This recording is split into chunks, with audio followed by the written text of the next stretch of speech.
Hello and happy Vlogmas day 13. Now officially over the halfway mark of our journey here together this holly jolly season. So let's do the knitting first before I forget. All caught up as of last night, still feeling confident about my ability to do the 2 socks from my Freckled Whimsy, my 2 pairs of socks from the Freckled Whimsy DK one that I have. And I did start the Can Cozy, saw a little bit of that. I don't think I actually saw what the yarn was. So the blue that you saw a little bit of already, I'll show more tonight because I have a little bit more done. The blue is Summer Vibes. It was a couple years ago yarnable from Hypnotic Yarn. And then the contrast I'm doing is this lovely purple, which is just a great solid. So that is Stomping Grapes from Mandy's Makings. So working on that, hopefully can get the flip-flop, the cozy done tonight. I'm using the classic Can Cozy pattern by Nitty Natty. But then I wanted to say I have loved reading your comments on the giveaway post. There is still time. Sorry, we're entering the elevator. There is still time to enter into that one. I like to hear about all your colors, and I'm seeing color combos. I'm like, oh, I never have tried that one. So it's nice. I like to see all my cream people love it. Also my fans of pinks as well. Everyone kind of some people don't have one. Some people are like, always these 2. These are my go-to. So that's really fun to see. And I want to also thank you all again for the well wishes that everyone has given me on my race. And for one of you, I'm so sorry, I totally did not show my medal. So I got some footage of that for you all. And in reflection on that, I don't think I actually ever did a full debrief, unless I've totally forgotten that I did that. If so, I apologize, you're getting double content.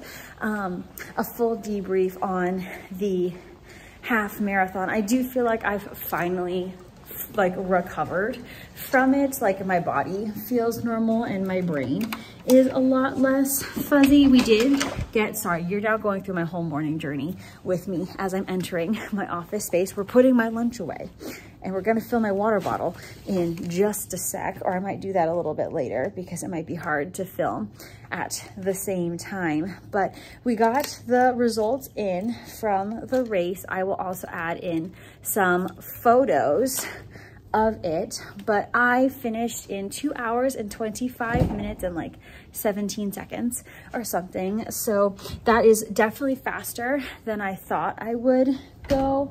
I ran 12 miles as part of my training, and I did that in about 2.5 hours. So I was estimating I would be closer to 2:45. So that was very exciting that I was able to make it on time and faster than I thought I would. You can definitely see in my splits where I pooped out and kind of ran out of gas.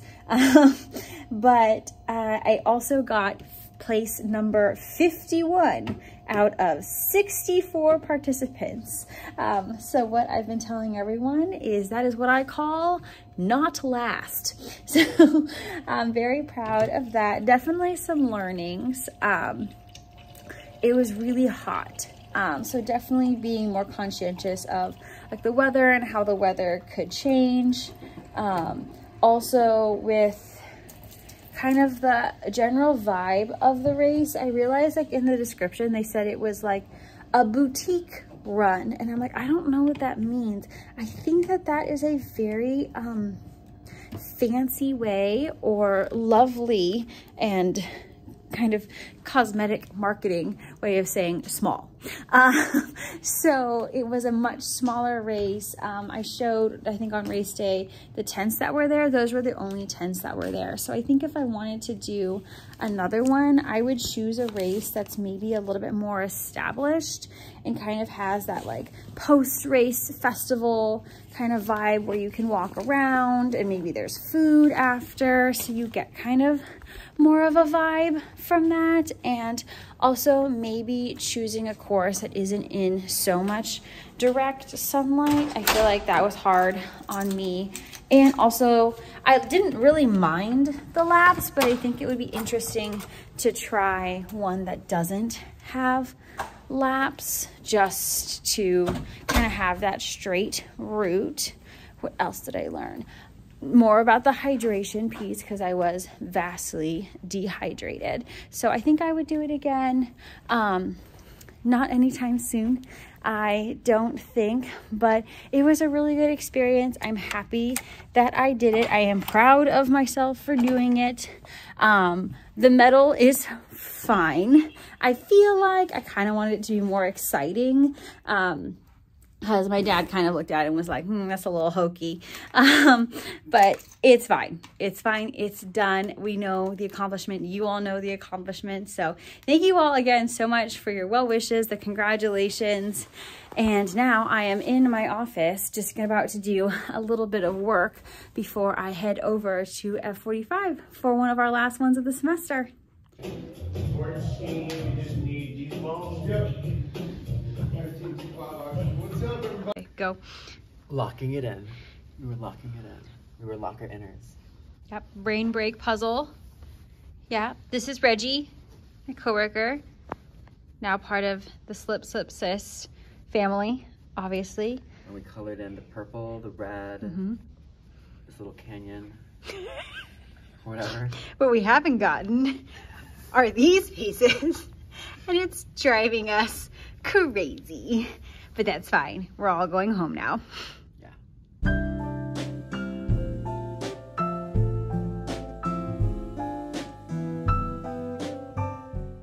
So traffic was and is horrendous, so I decided to stop by the mall before I went home to try and hope that traffic died down a little bit. It's not as bad. It was saying it was going to take me an hour when I was getting ready to go at 5, and so that's why I decided to come and do some shopping.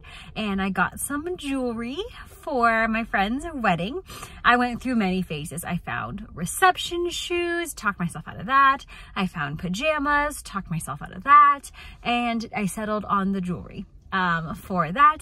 And then I also got myself some Mongolian barbecue so that I don't have to worry about cooking when I get home, and it should be plenty so that I can have enough for lunch tomorrow as well. So now I'm going to go brave this traffic and hopefully get home. Well, I will definitely get home and then prioritize working on the advents and then working on the can cozy.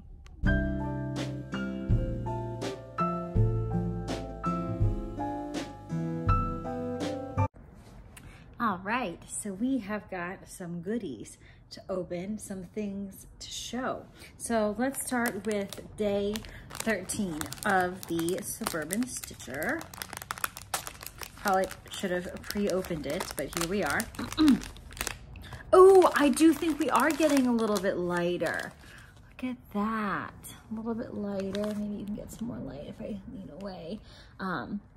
And kind of going in a different direction with the color, maybe kind of more of like maybe a rosy pink, or maybe more leaning towards like the magenta side.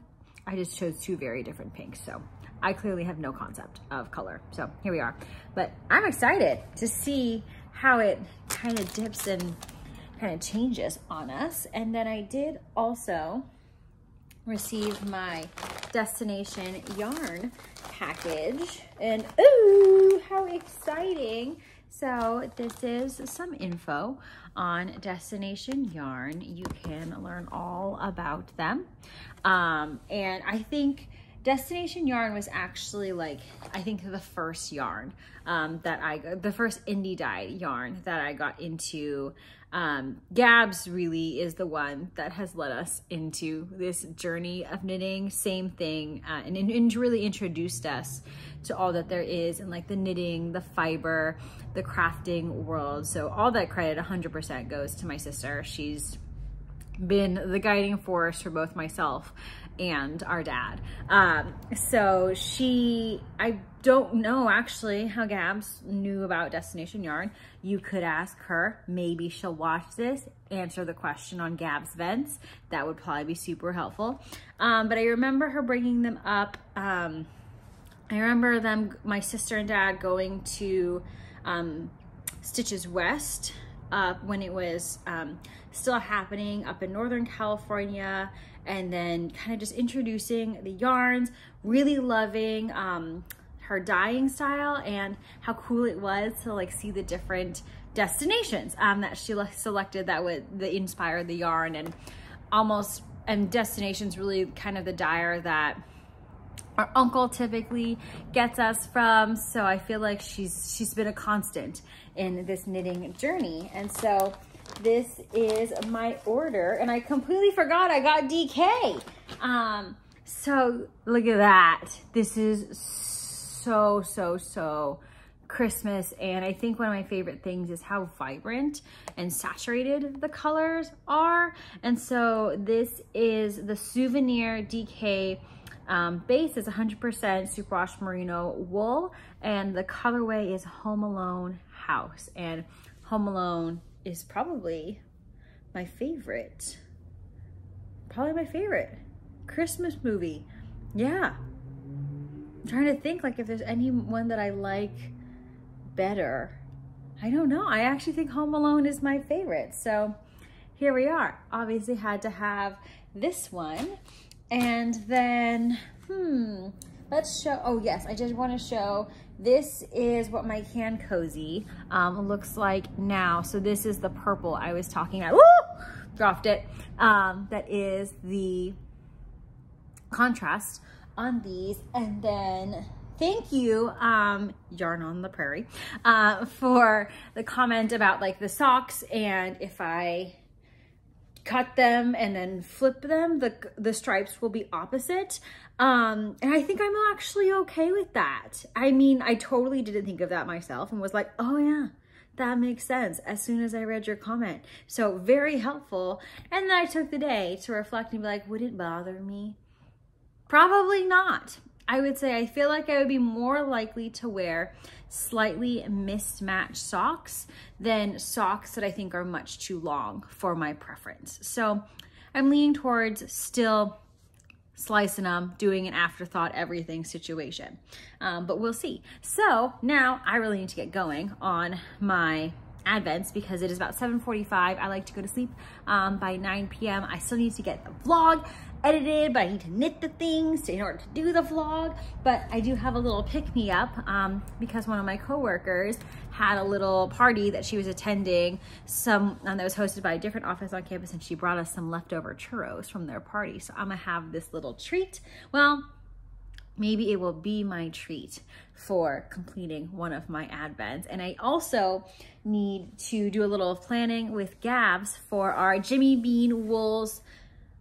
It's like the biggest little yarn, greatest little yarn retreat. We're doing the Jimmy Bean wools retreat in June, and we need to start looking into our travel for that. So if I have time, or if she calls me, then I will look into it. But for now, I better stop dilly-dallying and get to the preparing or doing the Advent knitting, staying caught up because we are on a strong streak.